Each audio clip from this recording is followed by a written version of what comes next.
अध्यक्ष माझे वंदनीय गुरुवर्ग तसेच इथं उपस्थित माझ्या बालमित्रांनो सर्वांना माझा नमस्कार. माझे नाव तनुजा आहे.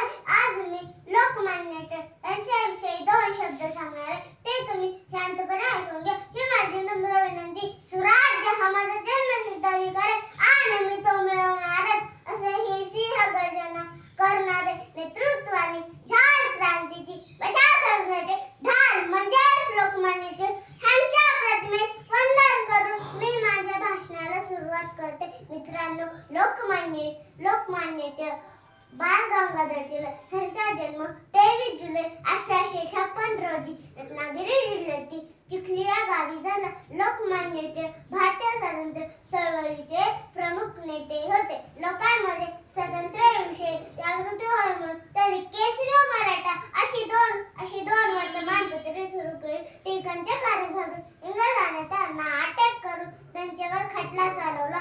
तेव्हा न्यायालयात लोकमान्य टिळकांनी स्वराज्य हा माझा जन्मसिद्ध अधिकार आहे आणि मी तो मिळवणारच, असे ही सिंहगर्जना केली. इंग्रजांनी टिळकांना 6 वर्ष कारावासाची शिक्षा ठोठावून त्यांची रवानगी या ब्रह्मदेशातल्या मंडाले तुरुंगात केली. तिथे टिळकांनी गीता रहस्य हा ग्रंथ लिहिला. स्वातंत्र्यपूर्वकात लोकांमध्ये एकेची, राष्ट्रीयत्वाची भावना निर्माण व्हावी म्हणून लोकमान्य टिळकांनी सार्वजनिक गणेशोत्सव व शिवजयंती अशी 2 उत्सव सुरू केले.